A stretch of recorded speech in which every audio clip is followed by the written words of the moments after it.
This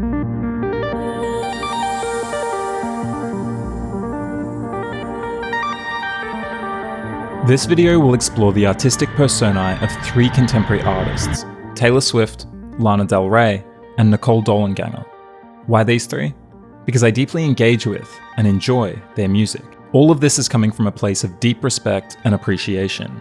Each of these women has crafted a unique artistic persona that resonates with their respective audiences. Taylor Swift embodies a world of order, clarity, and the pursuit of perfection that is totally compatible with societal expectations of success and propriety. Her polished and mainstream appeal reflects the aspirations and insecurities of the upper middle class milieu from which she grew to reach the highest of heights. Lana's work explores more melancholic and nostalgic aspects of love and identity, drawing on literary influences to explore deeper and less material themes. She walks the line between order and chaos, blending meticulous artistry with raw emotional expression. Taking Lana's darker side to the extreme is Nicole Dollanganger's haunting, provocative, and sometimes shocking music, which luxuriates in the cobwebbed corners of our psyches, where lust, fantasy, and obsession are given free rein. I aim to compare and contrast the distinct artistic visions of these three women, taking a Camille Paglia-inspired critical approach to analyze how their work reflects and shapes contemporary understandings of femininity, power, and what kind of music is acceptable to play at the supermarket. In pursuit of that, let's read a quote from Paglia's masterpiece, Sexual Personae. This will function as a sort of preparatory incantation, conditioning my mind to deliver and yours to receive instruction and/or divine inspiration. The Apollonian and Dionysian, two great Western principles, govern sexual personae in life and art. My theory is this: Dionysus is identification, Apollo objectification. Dionysus is the empathic, the sympathetic emotion transporting us into other people, other places, other times. Apollo is the hard, cold separatism of Western personality and categorical thought. Dionysus is energy, ecstasy, hysteria, promiscuity, emotionalism, heedless indiscriminateness of idea or practice. Apollo is obsessiveness, voyeurism, idolatry, fascism, frigidity and aggression of the eye, petrifaction of objects. Human imagination rolls through the world seeking cathexis. Here, there, everywhere, it invests itself in perishable things of flesh, silk, marble, and metal, materializations of desire. Words themselves the West makes into objects. Complete harmony is impossible. Our brains are split, and brain is split from body. The quarrel between Apollo and Dionysus is the quarrel between the higher cortex and the older limbic and reptilian brains. Art reflects on, and resolves, the eternal human dilemma of order versus energy. In the West, Apollo and Dionysus strive for victory. Apollo makes the boundary lines that are civilization but that lead to convention, constraint, oppression. Dionysus is energy unbound, mad, callous, destructive, wasteful. Apollo is law, history, tradition, the dignity and safety of custom and form. Dionysus is the new, exhilarating but rude, sweeping all away to begin again. Apollo is a tyrant, Dionysus a vandal. Every excess breeds its counter-reaction. So Western culture swings from point to point on its complex cycle, pouring forth its lavish tributes of art, word, and deed. We have littered the world with grandiose achievements. Our story is vast, lurid, and unending.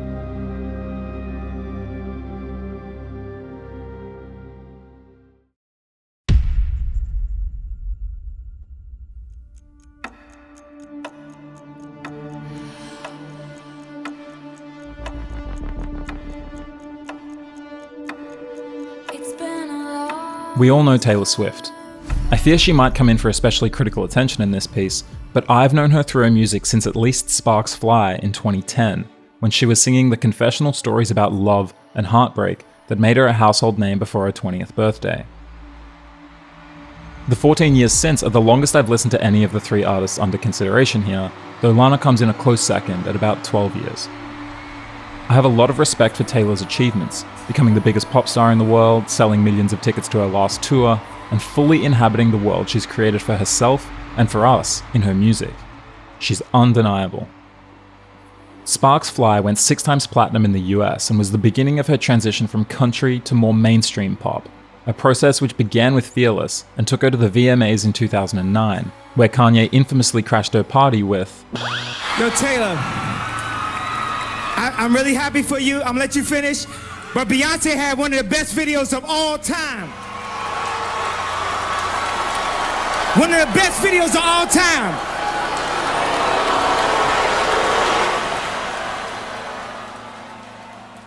After watching Miss Americana, I realized Taylor must have taken this intrusion completely personally. I don't think Kanye meant it personally at all. His subsequent behavior has shown that he can occasionally be what might best be described as erratic. But for Taylor, it was a blow to the perfect path she had envisioned for herself.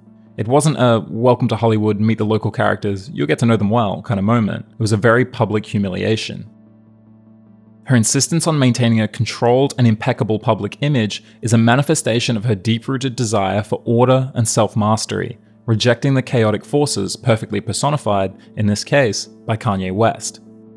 She overcame it the only way she knew how, by weaving it into her narrative. It became something she could, and would have to, overcome. She was desperately searching for something to prove, and now she had it. She would simply raise her sights and aim even higher. She had a similar reaction after not being nominated for any Grammys in 2018. Hi. Okay, pause. Netflix is apparently very strict on their copyright of Miss Americana, so I'm gonna have to play the part of Taylor's agent in this clip so as to get around Content ID and strengthen any eventual claim I might have to make about fair use. I'll try and copy her intonation, though it's what Taylor's saying here that's most important to focus on. Let's go. I've just been like running up and down stairs, like moving things around, unpacking boxes, like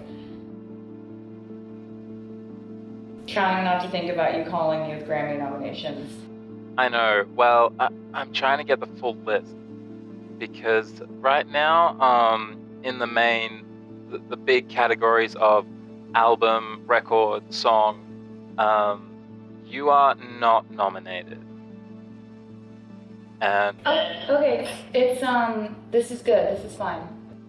And it's very similar. Everything is like this crazy. Despite the fact that she's seemingly home alone, she makes sure to record the whole thing for us, performing for the camera when she says, I just need to make a better record. Well, Reputation is a great record. No, I'm making a better record.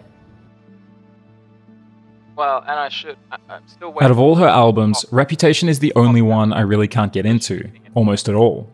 It feels too fake, too performative of something she really isn't. No matter how much she tries, she's not bad. In her own words, she's someone who built their whole belief system on getting people to clap for you. You know, my entire moral code as a kid and now is a need to be thought of as good.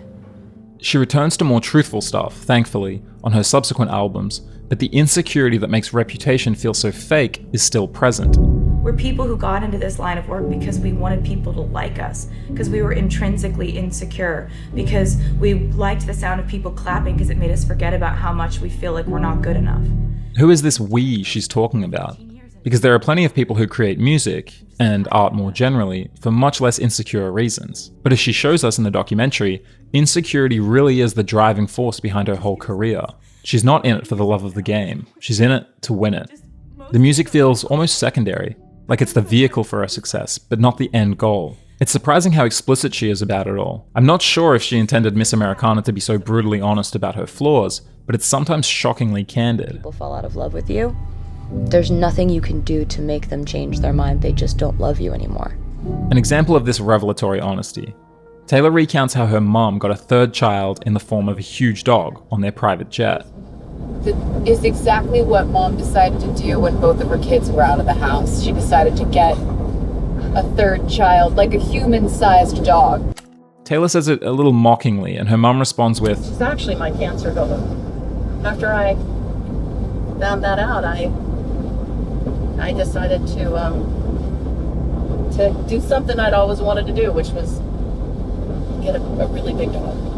She beat cancer and she wanted to do something for herself. Taylor then sarcastically replies, That's good, Mom. Yeah, well, that's what it is. Happy that worked out for you. I'm sorry you had cancer. I'm sorry. and then she included it in the documentary. She's either totally oblivious to the cruelty of her statement, or this really is a truly honest self-portrait. She then follows it up with, But like, do you really care if the internet doesn't like you today? If your mom's sick from her chemo? she presents it as a rhetorical question, but she doesn't really sound convinced of the answer. Taylor seems to base her self-worth off her popularity. As a result, it's hard to take her seriously sometimes, like when she complains about receiving less than completely positive feedback from the world. She says, I just wanted to disappear. Nobody physically saw me for a year. And that was what I thought they wanted. all this because not everyone in the entire world liked her. She was still super popular. 2.28 million people attended the 1989 World Tour, but she really feels this need to be loved by everyone. The world moves on, another day, another drama. But not for me, all I think about is karma. And then the world moves on, but one thing's for sure. Maybe I got mine, but you'll all get yours. I think this really separates her from someone who is in it for the love of the game. She'll change her style completely based on what she thinks the market wants. It's not that she has a fully formed conception of herself that she wants to express to the world. She changes based on what she thinks other people want. This makes her hugely successful as a performer and a titan of industry, but I think it does diminish her somewhat as an artist. She's more of an engineer, playing with materials and formulas to exert measurable effects on the material world. If she's an engineer, then she's a remarkable one. She's an expert at crafting and recalibrating her persona and music to maximize her influence and commercial success. For much of Taylor's career, she has remained within the familiar confines of her privileged upper-middle-class upbringing. Starting her career at such a young age, she grew up in the public eye, with local news crews interviewing her at her high school. But she expects the rules of the world fame has brought her into to work like her personal fantasy middle America. She's not prepared for the Kanye Wests, Kim Kardashians, and Nicki Minaj's of the entertainment world, where force of character and persona are what matter. She tried to play that game with Reputation, but it falls flat because it's just not her. The immediate comprehensibility of Taylor's imagery is a key reason for her massive success. She references characters we know at a level that's not so deep that we get lost, especially in her early career. Romeo and Juliet becomes Love Story, Alice in Wonderland becomes Wonderland, and in This Is Why We Can't Have Nice Things, she's feeling so Gatsby for that whole year. The pandemic was productive for Taylor with the release of Folklore and Evermore, her two most mature albums yet. These two mark a significant departure from her earlier work, both in terms of sound and storytelling. She tells stories and adopts personae that are far richer and more nuanced than in any of her other work, both before and since. This shift towards more abstract, less immediately accessible imagery reflects a growing confidence in her songwriting, allowing her to explore deeper emotional landscapes without necessarily feeling the need for overt references. Tolerate It, for example, is inspired by Daphne du Maurier's 1938 Gothic masterpiece, Rebecca, but also stands on its own as a compelling portrait of a dying relationship.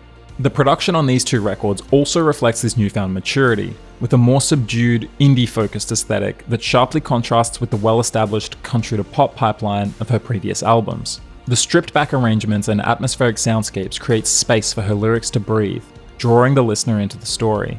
This subtlety and restraint in both her lyrics and production showcase a Taylor Swift who is more comfortable in her artistry, less desperate to prove herself to the broadest audience possible, and all the more interesting for it. However, her latest era, Midnights to Present, sees her returning to her old ways, though at least sometimes with a degree of tongue-in-cheekness. But her over-the-top criticism of Maddie Healy on The Tortured Poets Department, where he features much more prominently than Travis, her boyfriend of over 6 months at the time of its release, expresses her deep aversion to anything outside the white bread mainstream.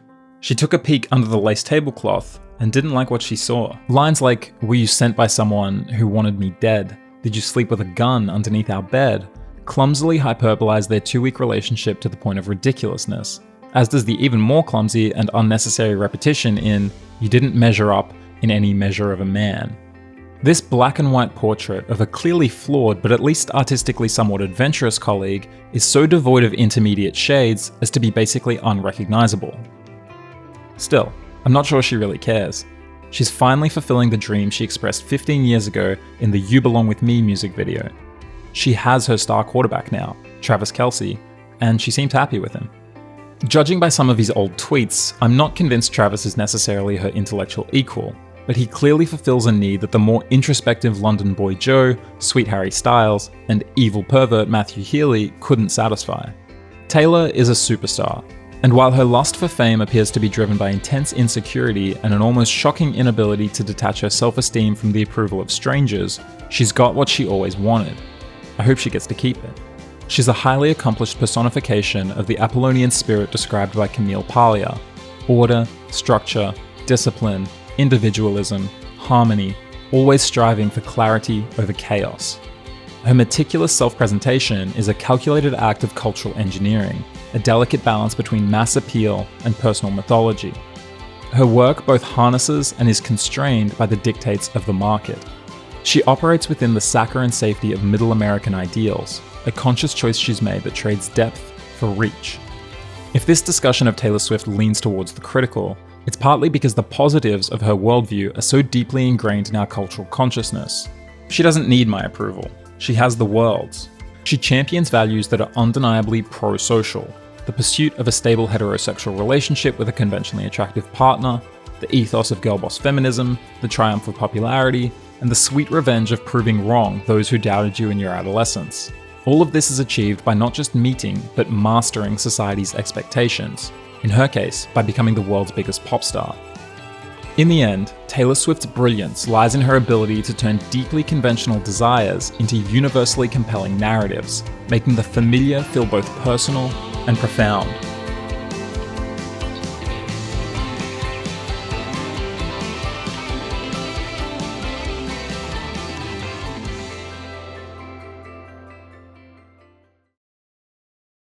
Good morning. It's December 2, 2021, and it's a Thursday. Here in LA, a heavy, dense fog, very still right now, 52 degrees Fahrenheit, around 11 Celsius. Today, I was thinking about Lana Del Rey.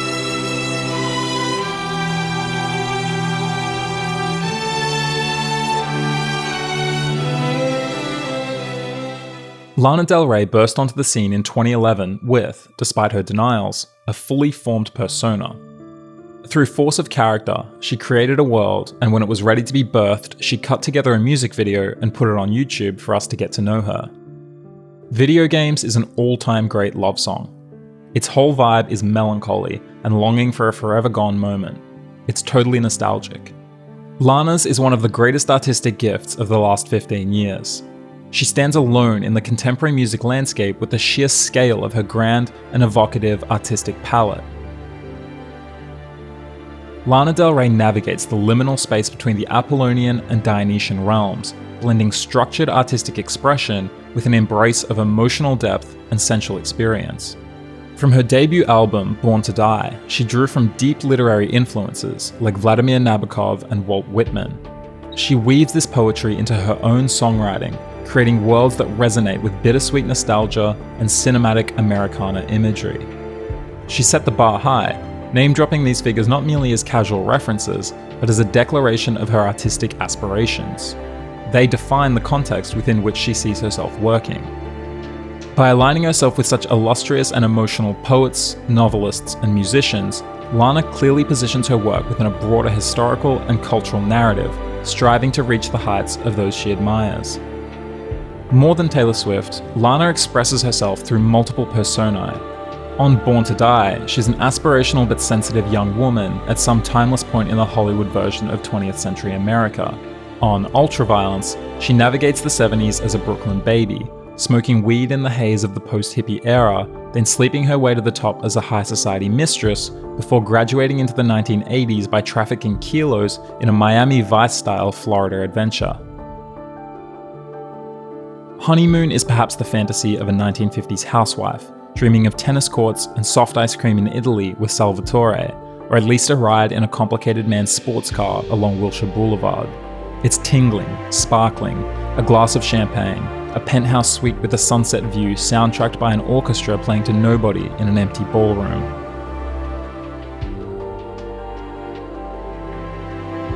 Lana Del Rey is itself a persona. Lana, or Elizabeth Woolridge Grant, started off singing under the name Lizzie Grant, a name that's much closer to home. Lana Del Rey is designed to be evocative, exotic, bringing back messages from faraway places. The name is part of the world she creates so powerfully on Born to Die and Paradise. Its inherent level of abstraction makes it clear that her whole project is designed to stand alone and separate, an objet d'art.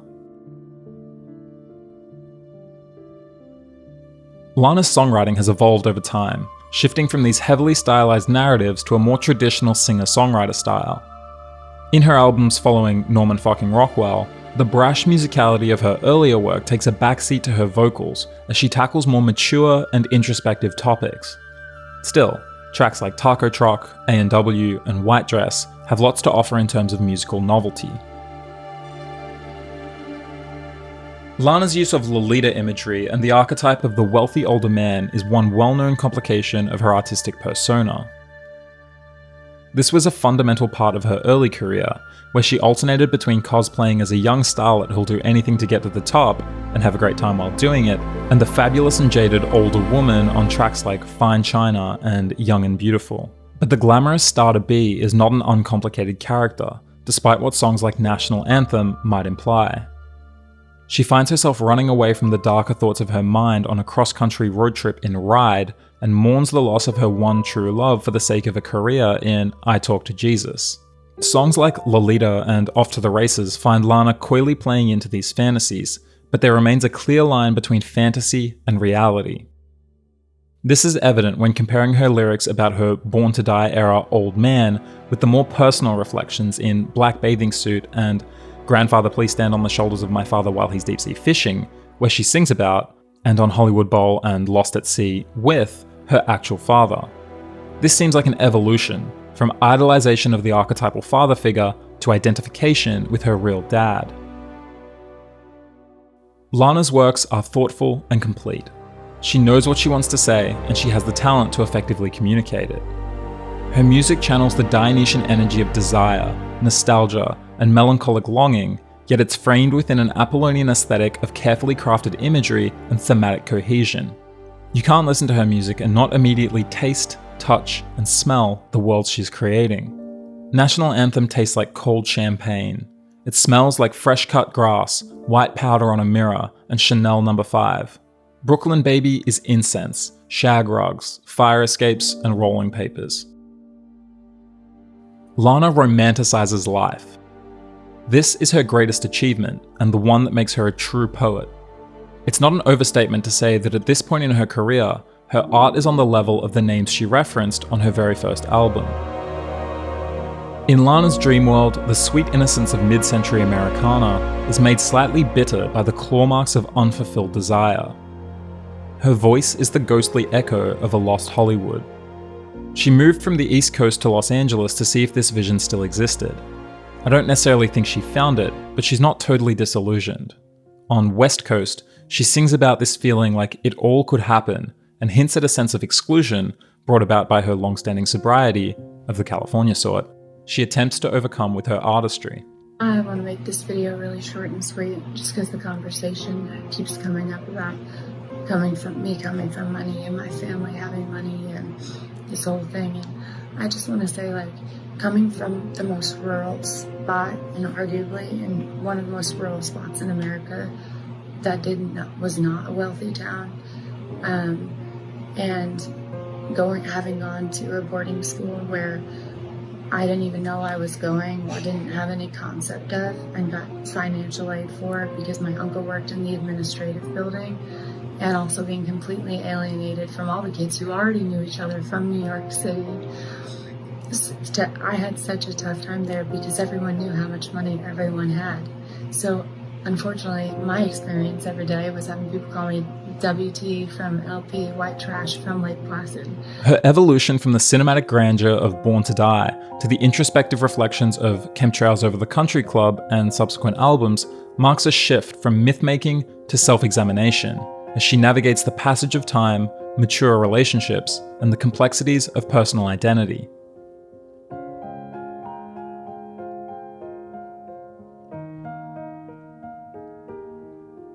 Chemtrails, Blue Banisters, and Ocean Boulevard come from a different Lana, one who's a decade on from the fame she very publicly learned to deal with at the beginning of her career. Once again, Lana Del Rey.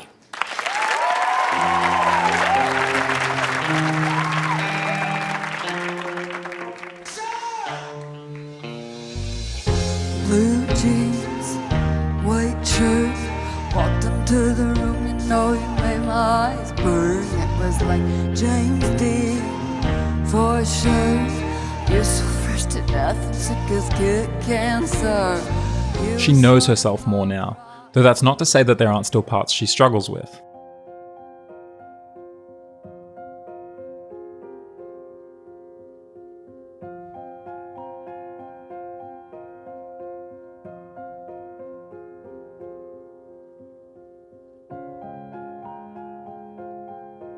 If there were ever any doubt about Lana's status as a poet, Violet Bent Backwards Over the Grass dispels it. In this collection of poems, she speaks of love, loss, and the difficulties of the life she leads, which she obviously feels very deeply. She blends descriptions of mundane details with profound insights, elevating our awareness of the importance of the former and helping the latter to cut sharply where they should. Through free verse, haikus, and narrative poems, Lana explores her thoughts on fame, the passage of time, and her relationship with places, particularly Los Angeles. LA Who Am I to Love You is a love letter to her adoptive city that oscillates between adoration and resentment, capturing the city's Janus-faced nature as a place of both dreams and disillusionment. The poems serve as a natural extension of her musical work, offering a deeper look into her psyche and the poetic soul that has always been at the core of her songwriting. It solidifies her place as an artist whose expression goes beyond any self-imposed boundaries and confirms her entry into the realm of not just musical, but literary artistry.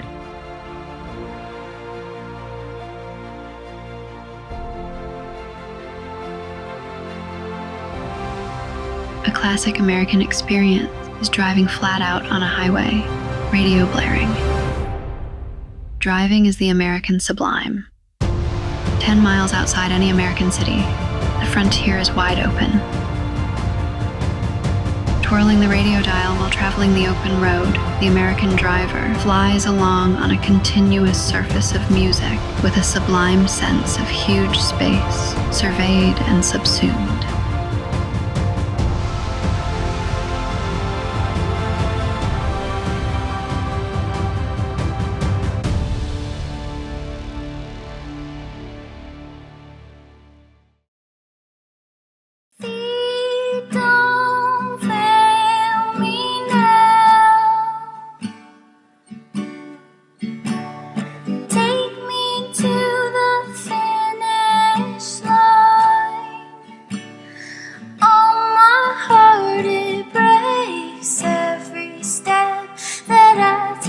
I entered Nicole Dolenganger's world the most recently of the three. She's fascinating and captivating, morbid, lustful, depraved, and self-abasing, yet powerful, poetic, and irresistible.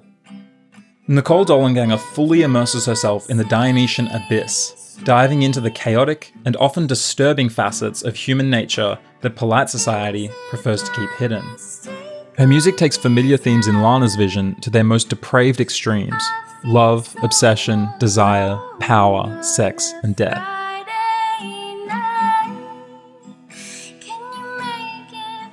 Dolenganger's art is an unflinching descent into the murky depths of the psyche.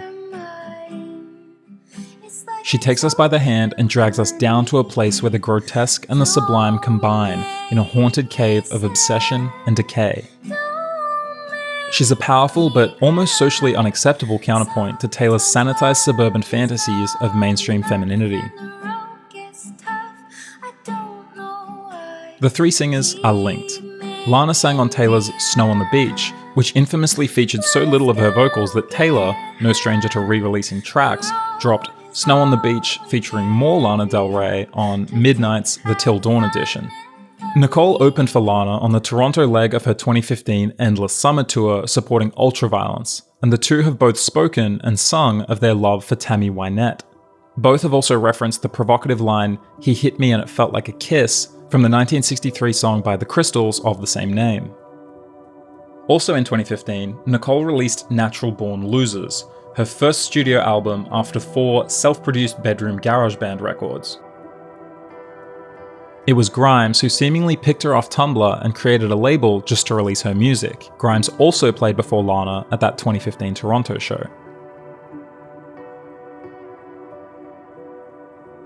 It took me a while to realize it, but the world that Nicole sings about on Natural Born Losers is essentially the world of Gummo, Harmony Korine's film. She's not singing about suburban Toronto. It's somewhere in the humid south of the United States, where alligators lurk in the swamps and you can get away with certain things much easier.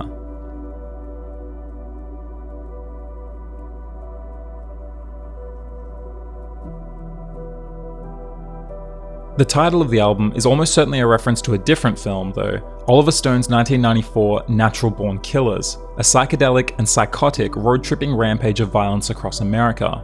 Despite its pointed commentary on how American media glorifies violence, the film itself earned notoriety for its influence on later mass murderers, in particular Dylan Klebold and Eric Harris.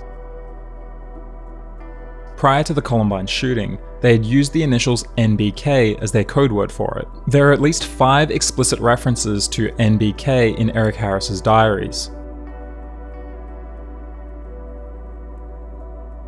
Eric also wrote numerous essays on the subject of Nazism. Though the language in the essays is sanitized so as to be submittable to a suburban Colorado high school English class in the 1990s, they betray a deep fascination with the party's ideology, and especially its effectiveness at systematized mass murder on a scale unknown in Western history. If they were born a decade later, they would have been prime candidates for becoming 4chaners. The combination of Eric's Nazism and Dylan's incel nature is a perfect fit.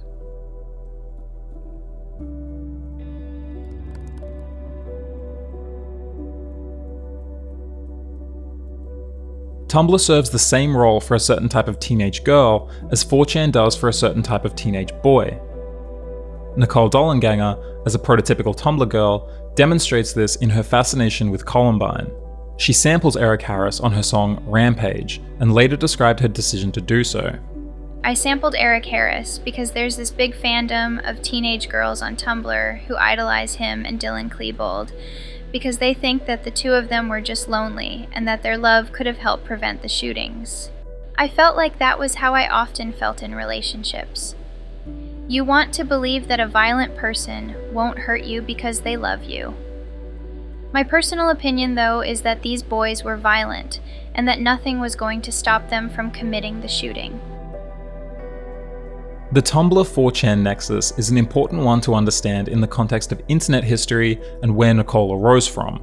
Both are places of expression for a geographically broad but character-specific type of emotional adolescent. You generally don't go on either side if you're a well-integrated, highly functioning adult, but that's what makes them both so fascinating. You're confronted with a totally honest collection of every impulse and desire, both noble and base, known to this slice of humanity. 4chan is anonymous by design, and Tumblr is pseudonymous. This isn't Facebook. You go there because your mum and school friends aren't there. You can say whatever you want, the good, the bad, and the very ugly, and find people who'll repeat it back to you. While there are male users of Tumblr and female users of 4chan, the two websites self-segregate quite naturally into largely gender-homogenous user bases, resulting in a sort of spiritual kinship between the sort of girl who goes on Tumblr and the sort of boy who goes on 4chan.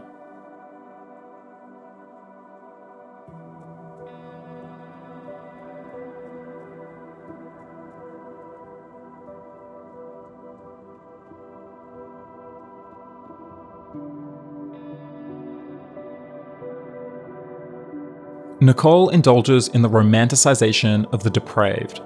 She doesn't explicitly condone what she discusses, but she does choose to allocate it considerable energy. It takes energy to write poetic descriptions of backyard initiation rituals in Alligator Blood, or Joseph Fritzl-style torture in the Land. Dollanganger blurs the lines that Lana keeps clear. On Mean, she pledges to be your sister, your young bride, your angel, your slave. There are no boundaries here. She describes in explicit detail her self-harm, bed-rotting, masochism, and snuff fantasies. They're well considered and eloquently articulated.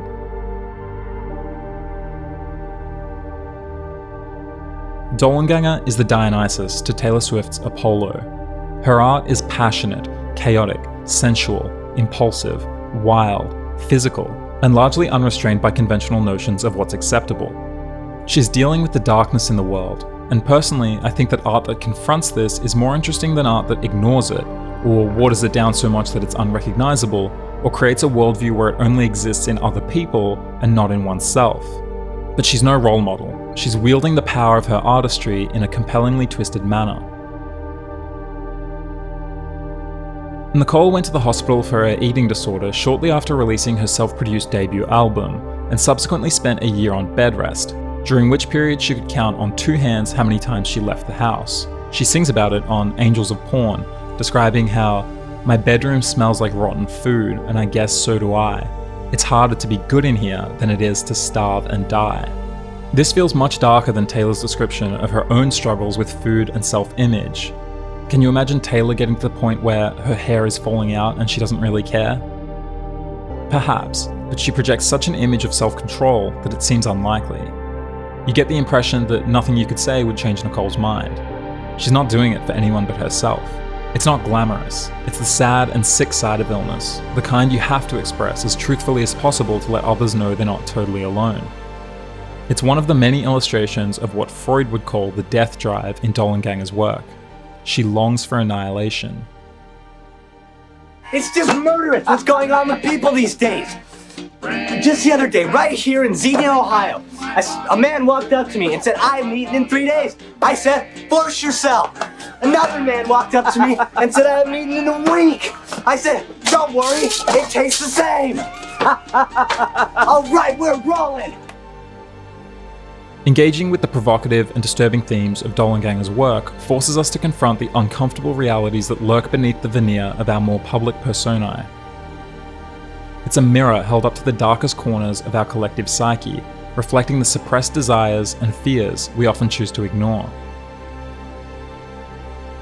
By immersing ourselves in her discomforting narratives, we are compelled to question not only the nature of her art, but the limits of our own moral boundaries.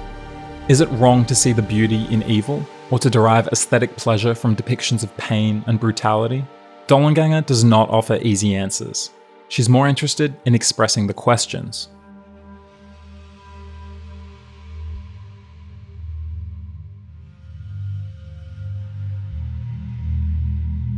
The comparison of these 3 artists illustrates the relationship between mass popularity and mass acceptability.